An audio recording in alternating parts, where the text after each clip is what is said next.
Big my stocks சேனலின் நண்பர்கள் எல்லாருக்கும் வணக்கம். ஏப்ரல் மாசத்தோட கடைசி வாரத்துல இந்திய சந்தை எப்படி இருக்க போகுதுன்னு இந்த அலசல்ல நம்ம பார்க்க போறோம்.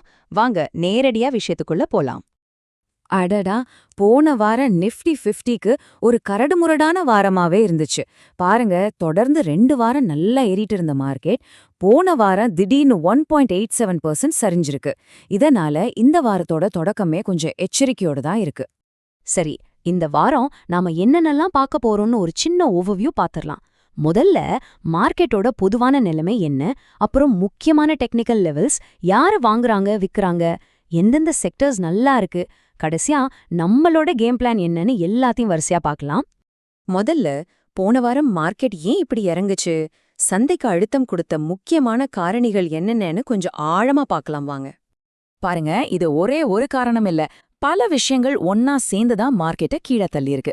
உலக அளவுல அரசியல் பதற்றம் ஒரு பக்கம், கச்சா எண்ணெய் விலை ஏறுறது இன்னொரு பக்கம், அதோட நம்ம ஐடி கம்பெனிகளோட ரிசல்ட்ஸும் கொஞ்சம் டல்லா இருக்கு.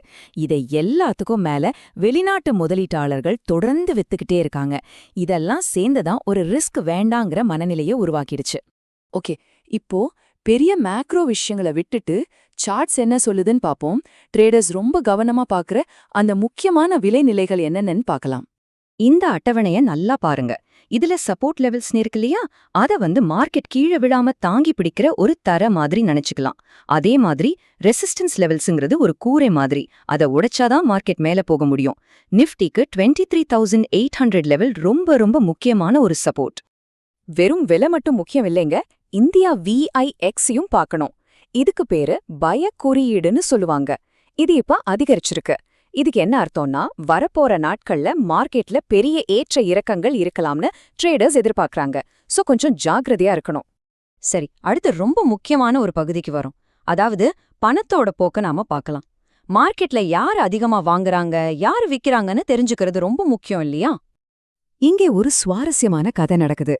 ஒரு பக்கம் FIIs, அதாவது வெளிநாட்டு முதலீட்டாளர்கள், உலக அளவுல இருக்கிற ரிஸ்க்னால பங்குகளை வித்துட்டு பணத்தை எடுக்கறாங்க.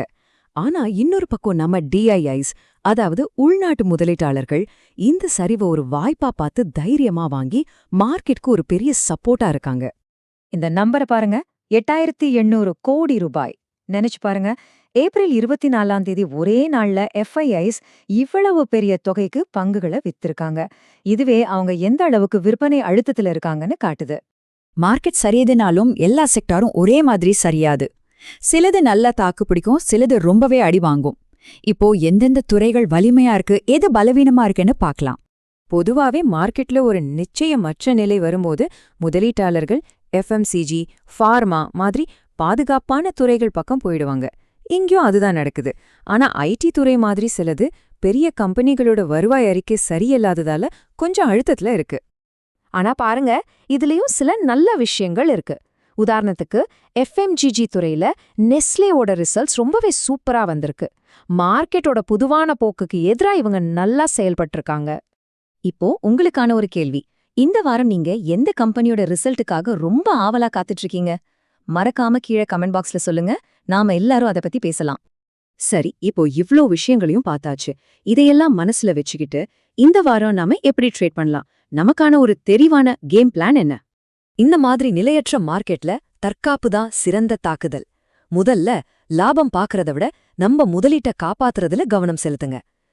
2வது, நிஃப்டி பேங்க் நிஃப்டின்னு இண்டெக்ஸ்ல ட்ரேட் பண்றத விட நல்ல பங்குகளை தேடி புடிச்சு ட்ரேட் பண்றது புத்திசாலித்தனம். கடைசியா ரொம்ப ரொம்ப முக்கியம், கண்டிப்பா ஸ்டாப் லாஸ் வச்சு லெவரேஜ், அதாவது கடன் வாங்கி ட்ரேட் பண்றத தவிர்த்திடுங்க. இறுதியா உங்க மனசுல ஒரு கேள்வியோட நான் முடிக்கிறேன். இத்தனை குழப்பமான சிக்னல்ஸ்களுக்கு நடுவுல இந்த வாரம் மார்க்கெட் இதே மாதிரி எச்சரிக்கையா இருக்குமா, இல்ல ஒரு சர்ப்ரைஸ் கொடுத்து மேல போகுமா? நீங்க என்ன நினைக்கிறீங்க? ஒரு முக்கியமான குறிப்பு, இந்த பகுப்பாய்வு முழுவதும் தகவல் நோக்கங்களுக்காக மட்டுமே. இது எந்த வகையிலும் ஒரு முதலீட்டு ஆலோசனை கிடையாது. நாங்க செபியில பதிவு செய்யப்பட்ட ஆய்வாளர்கள் இல்ல. நீங்க எந்த முதலீட்டு முடிவு எடுக்கிறதுக்கு முன்னாடியும் உங்க நிதி ஆலோசகர்கிட்ட ஒரு வார்த்தை கலந்து ஆலோசிக்கிறது ரொம்ப ரொம்ப அவசியம். அடுத்த அலசல்ல சந்திப்போம்.